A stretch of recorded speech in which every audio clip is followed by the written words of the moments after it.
سورہ بنی اسرائیل رکوع نمبر 7 تلاوت.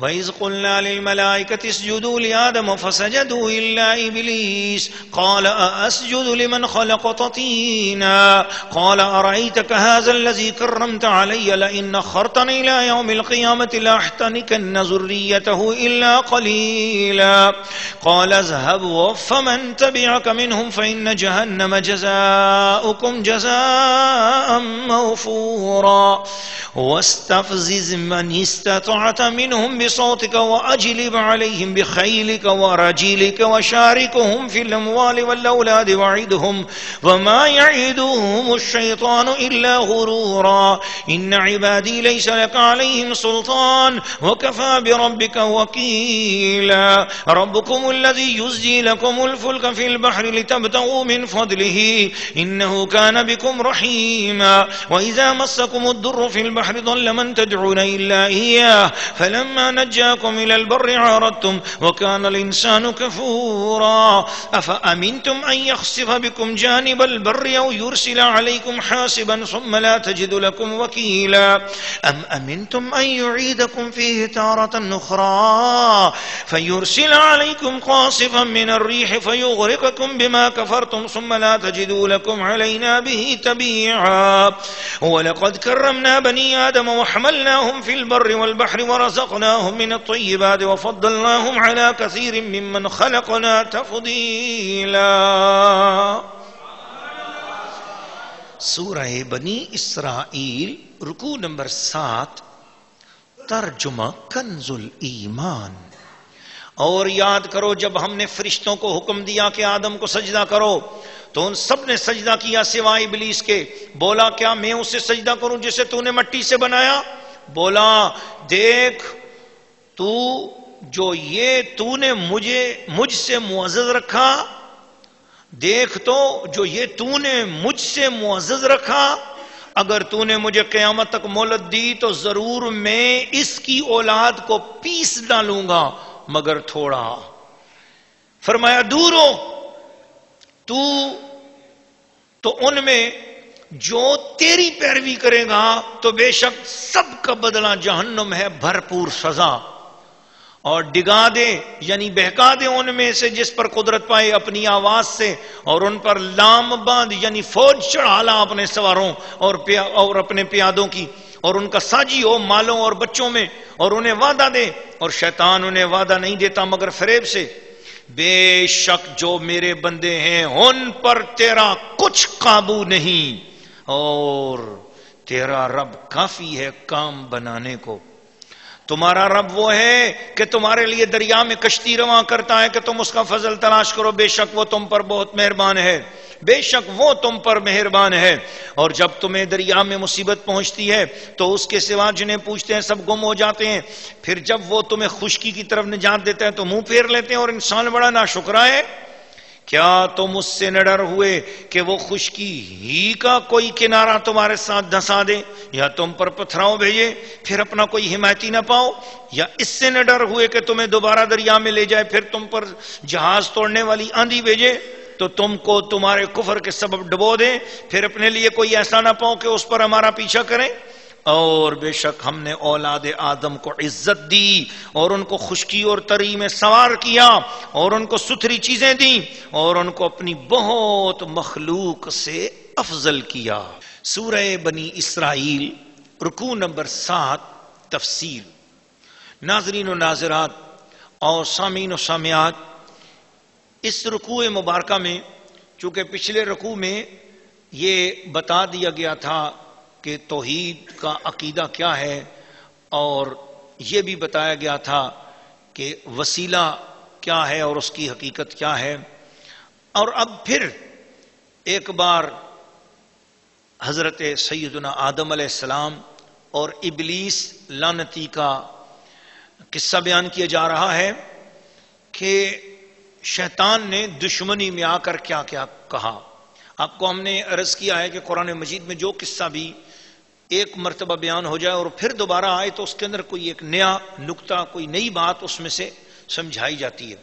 اب اس میں سے اس رکوع میں جو نئی بات سمجھائی جا رہی ہے وہ یہ ہے کہ شیطان کی طاقت دیکھو کہ شیطان کو مہلت کیسی ملی اور دشمنی کرنے کے لیے اس کے پاس پھیلاؤ کتنا ہے.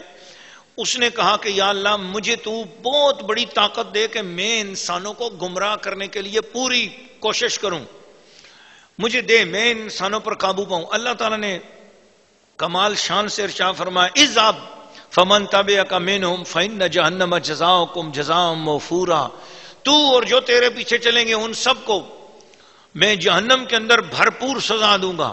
واستفزز من استطاعت, جو تجھ سے ہو سکتا ہے جا بہکا میرے بندوں کو, جا اپنی آواز سے اپنے لشکر کے ذریعے ان کو کشش ڈال. شیطان کا لشکر کیا ہے؟ فحاشی والی عورتیں شیطان کا لشکر ہیں, اور فحاشی چاہنے والے مرد شیطان کا لشکر ہیں.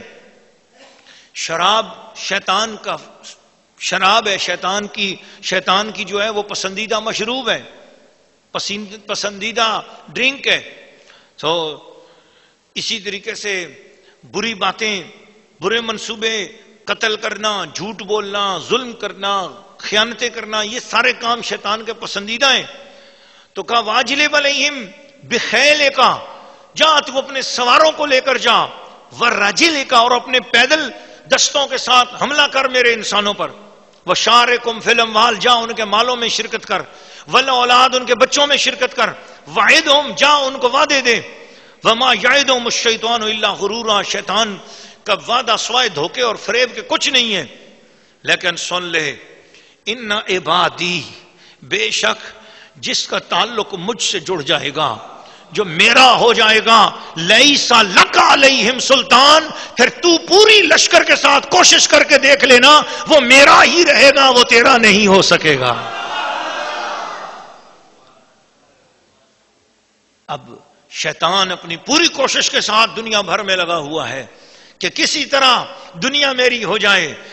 کسی کو شرابی بناتا ہے, کسی کو زانی بناتا ہے, کسی سے گناہ کرواتا ہے, کسی سے کبیرہ گناہ, کسی سے صغیرہ گناہ. آواز آتی ہے قل یا عبادی الذین اسرفوا علی انفسہم, اے میرے بندو اگر تم نے اپنی جانوں پر ظلم کر دیا ہے تو شیطان کے کہنے میں آ کر مایوس نہ ہونا میری رحمت سے. سمندر کے قطروں سے زیادہ اگر گناہ لے کے آ جاؤ, آسمان کے تاروں سے زیادہ گناہ لے کے آ جاؤ, درختوں کے پتوں سے زیادہ گناہ لے کے آ جاؤ, ریت کے ذروں سے زیادہ گناہ لے کے آ جاؤ, ایک بار آنسو بہا کے مجھے پکار لینا, میں سارے گناہ ایک منٹ میں معاف کر دوں گا. اسی لمحے تمہیں بخششیں عطا کر دوں گا, تم میرے ہو جاؤ گے, میں تمہارا ہو جاؤں گا. موت کی ہچکی سے پہلے جب تک تم توبہ کرتے رہو گے, میں تمہارے لیے باہیں اپنی رحمت کی پھیلاتا رہوں گا. اللہ پاک نے فرمایا کہ اس کی اتنی بڑی طاقت کے باوجود جو بچنے کا رستہ ہے وہ کیا ہے؟ وہ ہیں جو عبادی کی منزل پر ہیں, میرے بندے. اب میرے بندے کون ہیں؟ اللہ فرما رہا ہے میرے بندے وہ ہیں جو انبیاء ہیں, صدیقین ہیں, شہداء ہیں, اولیاء اللہ ہیں. ان کے ساتھ, ان کے پیچھے, ان کے طریقے پر جو چلتا رہے گا, شیطان کا بس اس پر نہیں چلے گا. اسی لیے کہا جاتا ہے کہ اگر شیطان کے داؤں سے بچنا ہے تو کسی کامل ولی اللہ کے ہاتھ میں ہاتھ دے دو, کیونکہ نہ علم بچا سکتا ہے انسان کو, نہ انسان کی اپنی فراست بچاتی ہے. کسی اللہ والے کے ساتھ تعلق لگا ہوا ہو, بسا اوقات فراستیں کام نہیں آتی, علم کام نہیں آتا, ہوشیاریاں کام نہیں آتی, اور زمین کے اندر جو انسان نے اپنے داؤ پیش سیکھے ہوتے ہیں وہ اس کے کام نہیں آتے. ایمان بچانے کے لیے بعض اوقات ایسا ہوتا ہے کہ کوئی بالکل ان پڑھ سا سادہ سا ولی اللہ ہوتا اللہ کا محبوب ہے, اس کی سادہ سی بات بندے کو دنیا کے جو شیطان کے وسوسے ہیں ان سے بچا کر محبوب کریم کی گود میں لے جاتی ہے. حضرت شیبان رائی رحمت اللہ تعالی علیہ جنگل کے اندر بیٹھے ہوئے تھے, بغداد کے جنگلوں میں بیٹھے ہوئے تھے, اور اس وقت کوفہ کے مسند پہ بیٹھا ہوا وقت کا ایک عظیم الشان ولی اللہ, جسے ہر روز رات کو رسول پاک کی زیارت ہوتی تھی, جسے زندگی میں 100 بار رب کی زیارت ہوئی, جسے دنیا امام الائمہ امام اعظم ابو حنیفہ نعمان ابن ثابت کے نام سے جانتی ہے، وہ دن کو مسند پہ بیٹھ کر بہت عظیم و شان انداز سے بڑے بڑے فقہا کو 4000 علماء کو حدیث اور فقہ پڑھاتے تھے، رات کا وقت ہوتا تو ٹاٹ پہن کر شیبان رائی کے پاس جا کر بیٹھ جاتے تھے۔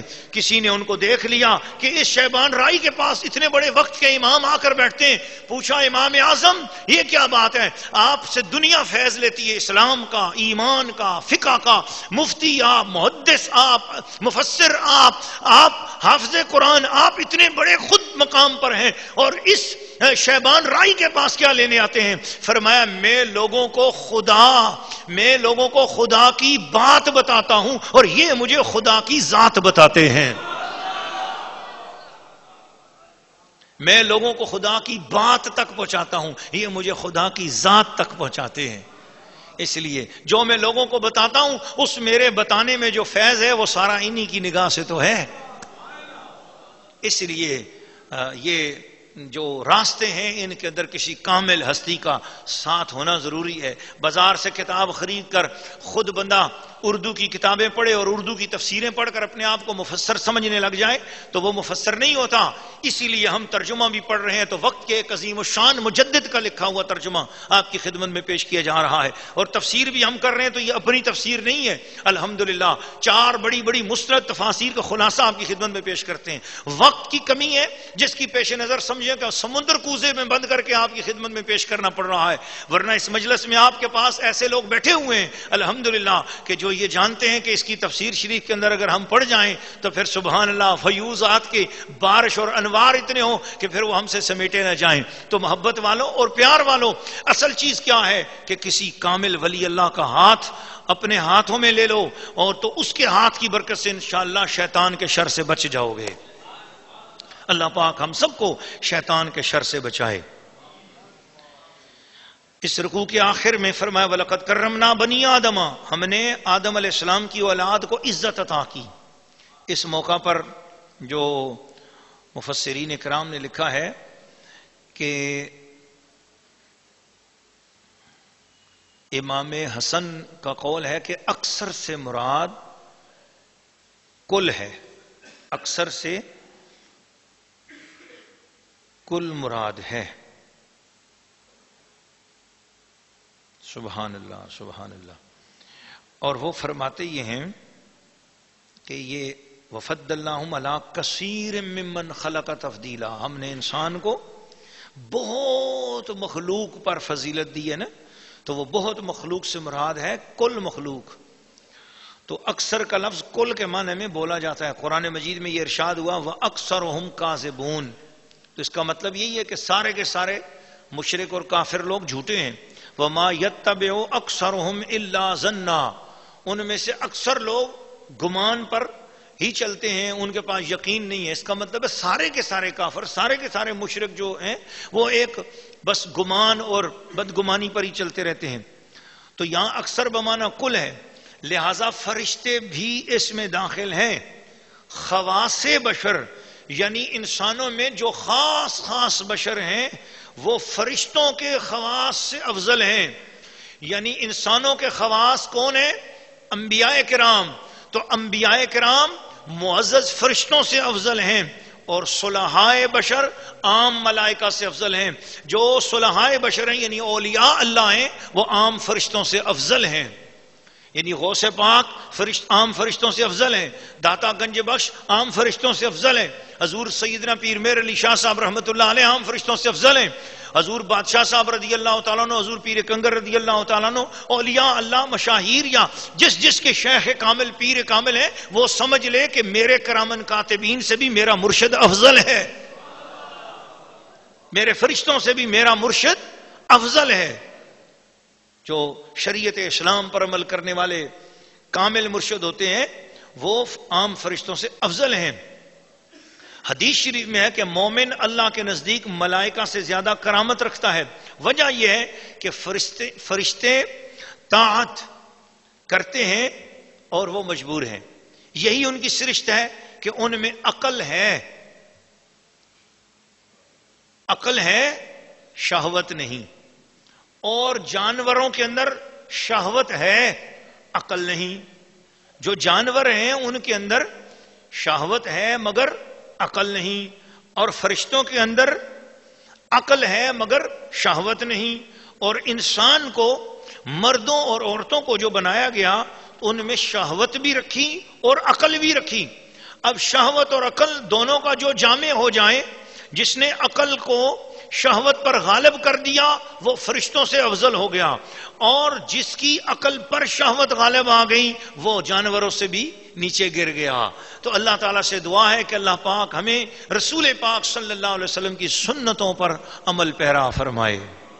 جو حضور کی سنتوں پہ عمل کرتا ہے اللہ پاک اس کی عقل کو شہوت پر غالب قرار دے دیتا ہے. اس کی عقل شہوت پہ غالب آ جاتی ہے، نفس کی خواہشات پہ غالب آ جاتی ہے. جو نبی پاک صلی اللہ علیہ وسلم کی سنتوں پر عمل کرتا ہے تو پھر وہ کامل انسان ہو جاتا ہے. اسی لیے سچا ولی بھی وہی ہوتا ہے جو رسول اللہ صلی اللہ علیہ وسلم کی سنتوں پر عمل کرنے والا ہو.